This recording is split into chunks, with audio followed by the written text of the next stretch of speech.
میری طرف سے تمام قوم کو 14 اگست کا جشن آزادی مبارک ہو، بہنوں، بیٹیوں، ماؤں کو۔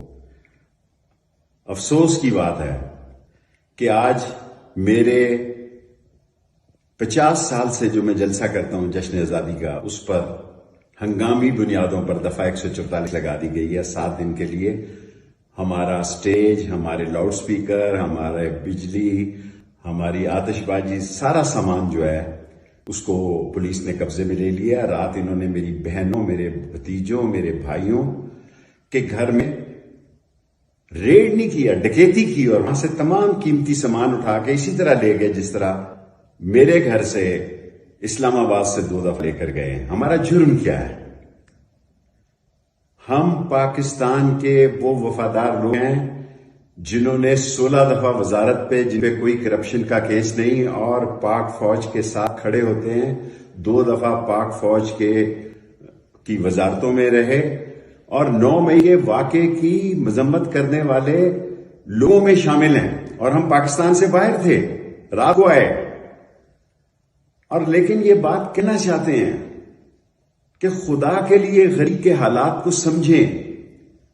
میں انوار اللہ کاکڑ صاحب کو بھی فون کرنے لگا تھا کہ ہمارے ساتھ بڑی زیادتی ہو رہی ہے، لیکن کیونکہ ہمارے جو اہل تشیع حضرات ہیں ان کے ساتھ امام زین العابدین کے دن کی احترام اور حرمت کے لیے ہم نے فیصلہ کیا کہ 11:10 پر ہم نے یہ فنکشن ختم کر دینا ہے۔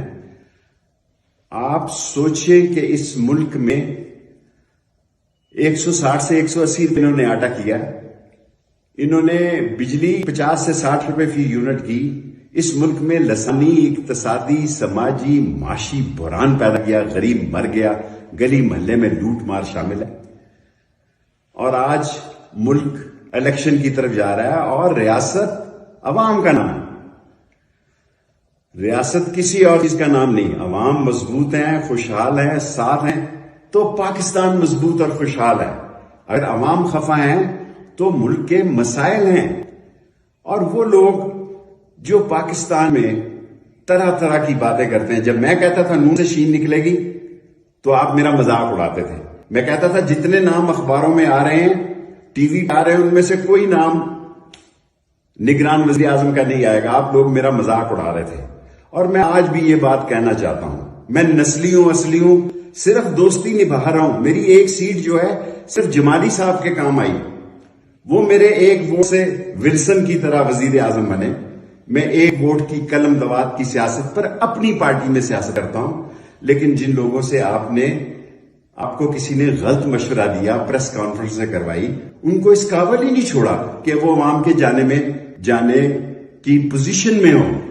مرد بھی ہوتا ہے جو حالات کا مقابلہ کرتا ہے، چٹان کی طرف ڈٹ جاتا ہے، نسلی اور اصلی ہوتا ہے، اور سچ بات منہ پہ کہتا ہے۔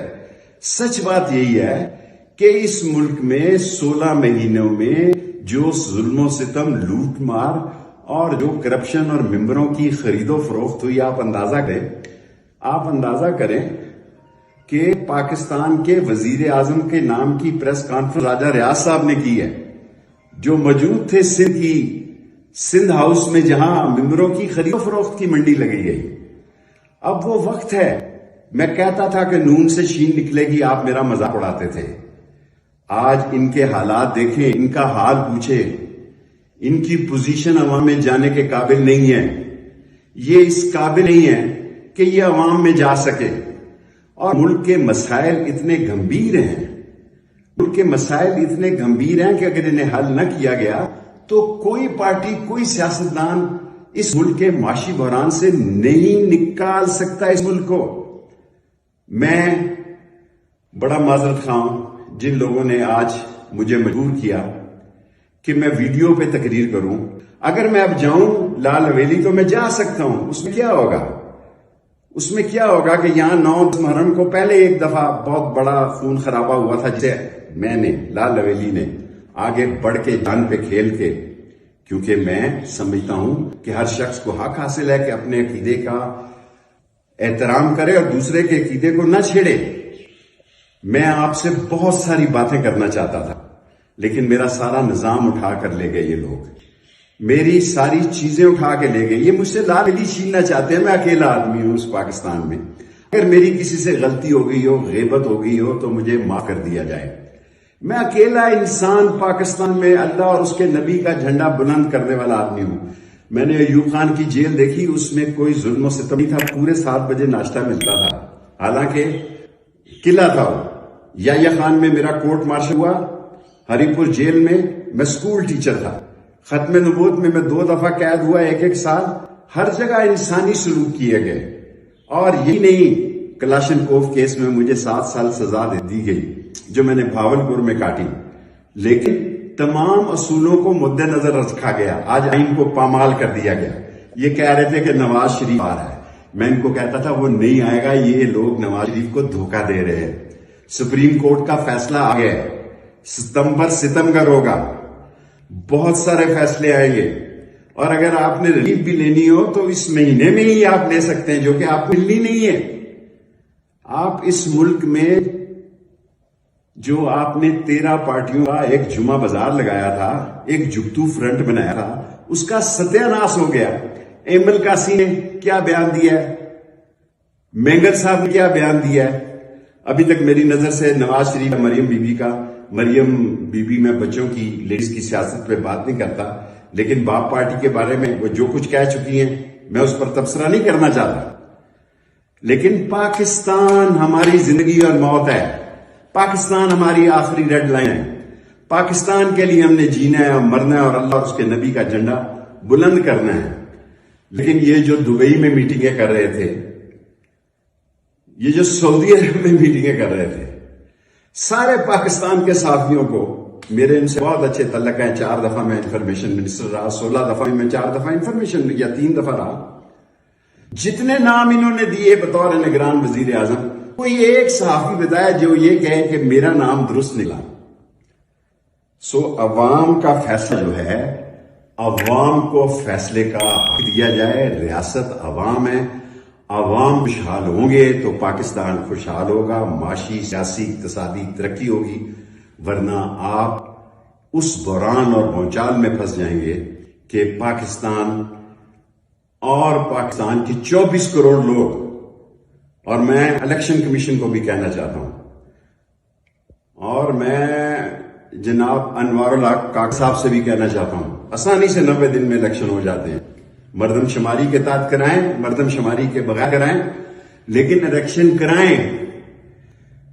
الیکشن کرائیں گے تو ساری دنیا میں آپ کا وقار بھی بلند ہوگا. IMF کی خیرات, زکوٰۃ اور جو ہدیہ آپ کو ملنا وہ بھی ملے گا, اور دنیا بھی آپ کی مدد کرے گی.